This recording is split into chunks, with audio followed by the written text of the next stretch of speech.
السلام علیکم ورحمۃ اللہ نحمدہ ونصلی علی رسولہ الکریم اما بعد فاعوذ باللہ من الشیطان الرجیم بسم اللہ الرحمن الرحیم رب اشرح لی صدری ویسر لی امری واحلل عقدۃ من لسانی یفقہوا قولی۔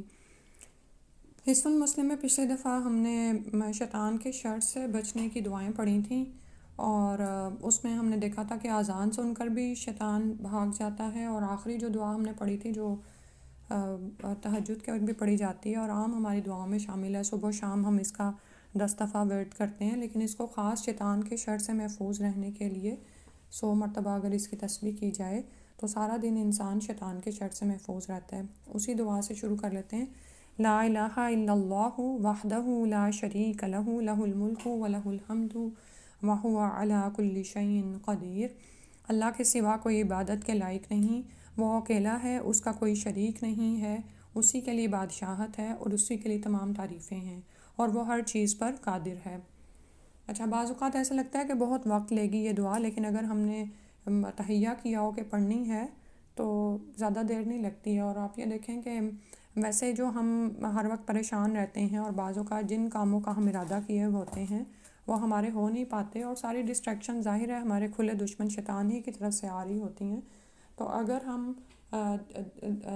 دن کے آغاز میں ہی کچھ ایسے کام کر لیں جس سے ہم اللہ کی حفاظت میں اور اپنے ازلی دشمن سے بچ جائیں تو پھر یقیناً ہمیں اپنے مقاصد کو حاصل کرنے میں بھی آسانی ہوگی۔ اللہ سبحانہ و تعالیٰ توفیق عطا فرما دے۔ آج کی دعا شروع کرتے ہیں۔ ناپسندیدہ واقعہ یا بے بسی کے موقع پر دعا۔ رسول اکرم صلی اللہ علیہ وآلہ وسلم نے فرمایا، طاقتور مومن اللہ تعالیٰ کے ہاں کمزور مومن سے زیادہ بہتر اور پسندیدہ ہے، جبکہ دونوں میں ہی بھلائی ہے۔ یعنی کہا تو گیا کہ طاقتور مومن کمزور مومن سے بہتر ہے، لیکن دونوں میں بھلائی ہے، ساتھ ہی یہ بھی فرما دیا گیا وہ کام جو تمہارے لیے فائدہ مند ہو اس کا لالچ رکھو اور اللہ تعالیٰ سے مدد طلب کرو اور عاجز ہو کر نہ بیٹھ جاؤ۔ ٹھیک ہے، تو یعنی یہاں پر ہمیں بتایا گیا ہے کہ جو کام فائدہ مند ہے اس کو بس تقدیر پہ ہی نہیں چھوڑ دینا چاہیے، اور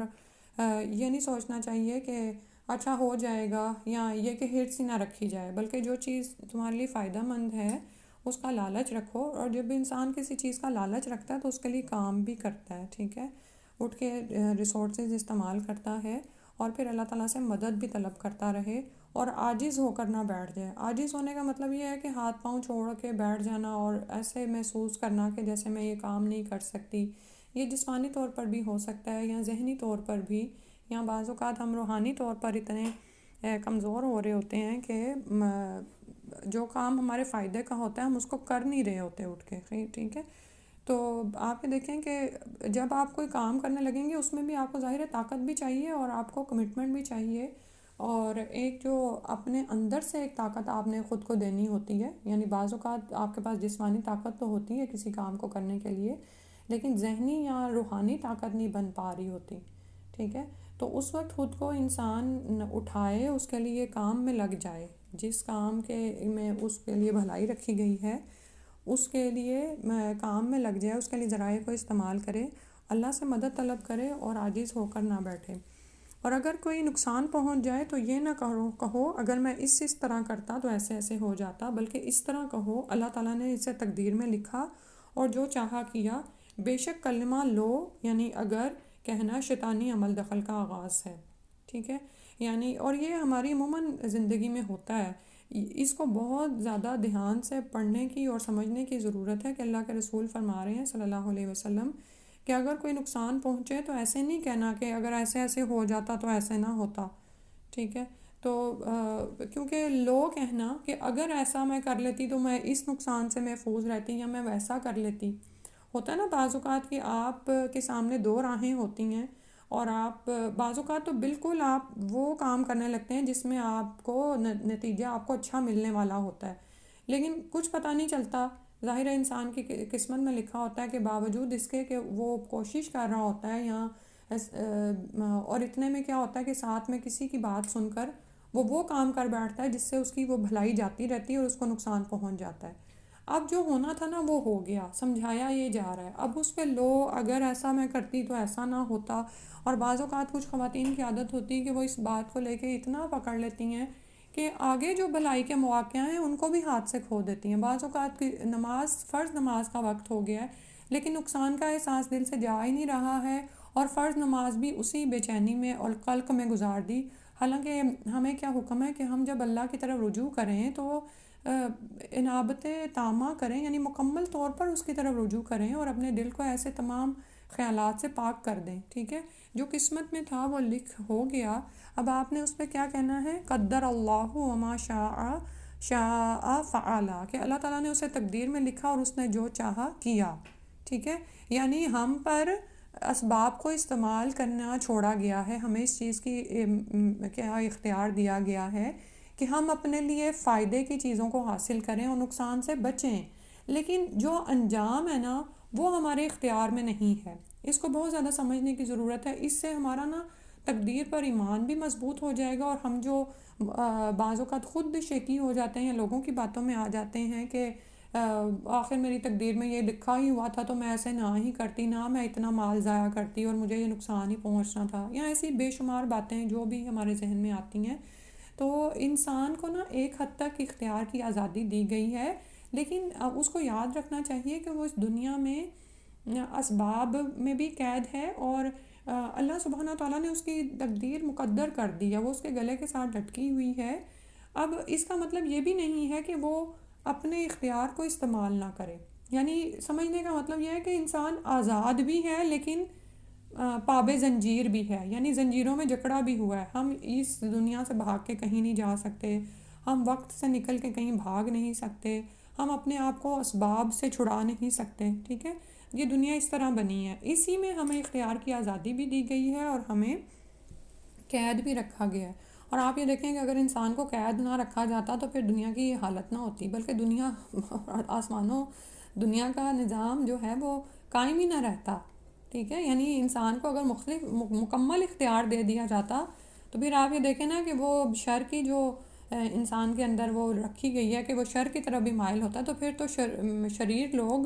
دنیا میں خوب فساد برپا کرتے ہیں، لیکن ہم دیکھتے ہیں کہ باوجود یہ کہ شریر لوگوں کی پوری کوشش ہوتی ہے کہ دنیا میں فساد برپا کریں، لیکن آخر ان پر بھی پکڑ آتی ہے، کیونکہ انجام یا نتیجہ اللہ سبحانہ تعالیٰ کے پاس ہے، ٹھیک ہے؟ تو انشاءاللہ اللہ سبحانہ تعالیٰ ہمیں بہترین سمجھ عطا فرمائے اور ہم ان چیزوں سے باہر آ جائیں، اپنی پوری کوشش کریں اور اس کے بعد نتیجے کو اللہ پر چھوڑ دیں۔ فائدہ ہوتا ہے تو اللہ کا شکر ادا کریں، نقصان پہنچتا ہے تو پھر اس کے پیچھے نہ پڑ جائیں، بلکہ اگر کوئی غلطی ہم سے ہوئی ہے تو اس پر اللہ کی طرف رجوع کریں، استغفار کریں اور اگلے کام پر لگ جائیں، ٹھیک ہے؟ اور قدر اللہ وما شاء فعل پڑھیں۔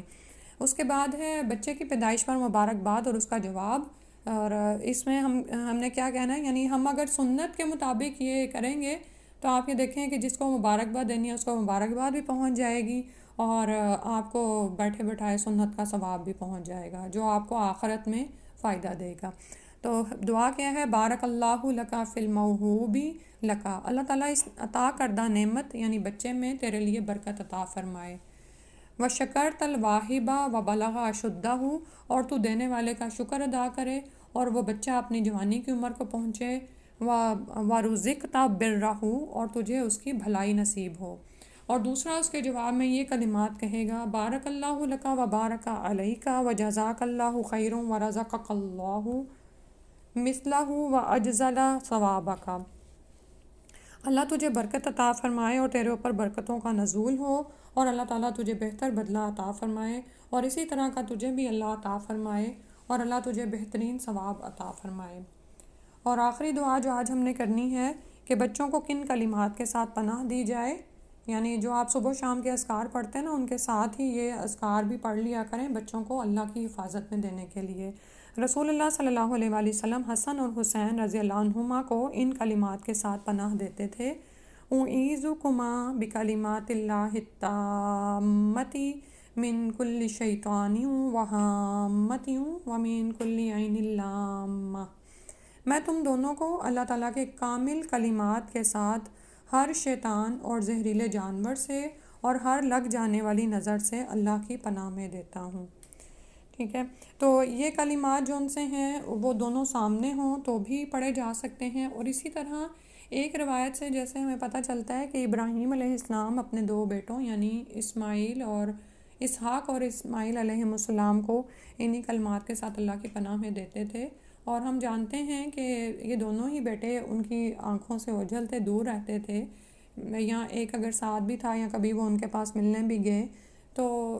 اس سے پتہ چلتا ہے کہ آپ غائبانہ بھی اللہ کی پناہ میں ان کو دے سکتے ہیں، ٹھیک ہے۔ یعنی بعض اوقات یہ ہوتا ہے نا کہ کوئی بچے آپ سے دور چلے گئے ہیں،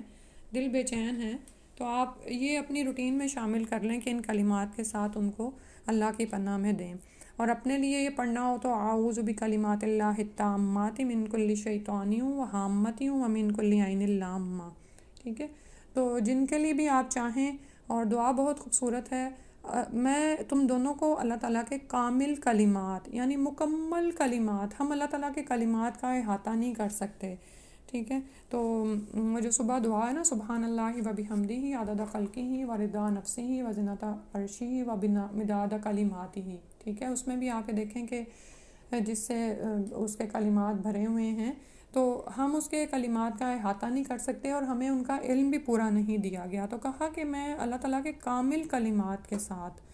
اس کی صفات، اسماء، افعال، یا جو بھی اس کے عجائبات ہیں، یعنی اللہ کی پوری معرفت جس کا ہمیں علم دیا ہی نہیں گیا، حتیٰ کہ جو اسماء الحسنی بھی ہمیں سکھائے گئے ہیں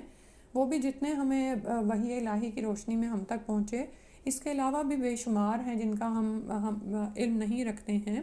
تو ان تمام کامل کلمات کے ساتھ اللہ کی پناہ میں دیا جائے تو اللہ سبحانہ وتعالیٰ یقیناً حفاظت فرمائیں گے من کلی شیطان، ہر طرح کے شیطان سے، ٹھیک ہے۔ اور شیطان ہمارا ازلی دشمن ہے، وہ ہرگز نہیں چاہتا کہ انسان کوئی اچھا کام کرے، یا یہ کہ جنت کی طرف جانے والا کوئی کام اس سے سر انجام ہو، اور پھر اسی طرح ہر زہریلے جانور سے، حامہ، ٹھیک ہے۔ تو اور بے شمار ایسے زہریلے جانور ہوتے ہیں، اور آج تو آپ یہ دیکھیں کہ ان دیکھے ہوتے ہیں، یعنی میں بھی ہمارے ذہن میں خیال ہے کہ ہم ایسے ملکوں میں رہتے ہیں جہاں پر بڑا کنٹرولڈ انوائرمنٹ ہے، لیکن اس کے باوجود آپ یہ دیکھیں کہ بہت سے ایسے جانور ہیں جو نظر بھی نہیں آتے، اور جس کی وجہ سے آج کل ہم گھر گھر میں دیکھ رہے ہیں کہ یہ نزلہ زکام اور ان ایسی تمام بیماریاں پھیلی ہوئی، اور ایک کو لگتی ہیں اور سب کو ہی لگ جاتی ہیں،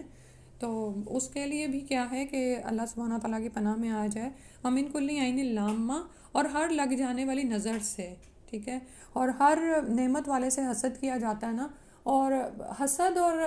نظر بد آپ سمجھیں کہ ساتھ ساتھ ہی ہیں، ظاہر ہے جو حاسد ہوتا ہے نا وہ نظر بھی لگا دیتا ہے، ٹھیک ہے۔ تو اور یہ اس چیز کا سامنا ہمیں رہتا ہے، ہر ایک کو رہتا ہے، ٹھیک ہے۔ تو اور پھر آج کل جیسے میڈیا بہت زیادہ واسٹ ہو گیا ہے، تو آپ اگر یہاں پہ بھی بیٹھے ہوئے تو آپ کی نعمتوں کا پتہ لوگوں کو چل ہی رہا ہوتا ہے، بعض اوقات ہمارے اپنے ہی کسی عمل سے، یا بعض اوقات ویسے، تو دل میں ایک پریشانی ہوتی ہے نا، تو اللہ تعالیٰ پر بھروسہ کرتے ہوئے ان کلمات کو پڑھا کریں کہ اللہ تعالیٰ ہر لگ جانے والی نظر سے بھی محفوظ رکھے۔ اللہ سبحانہ تعالیٰ سے دعا ہے کہ ہم ان دعاؤں کا اپنے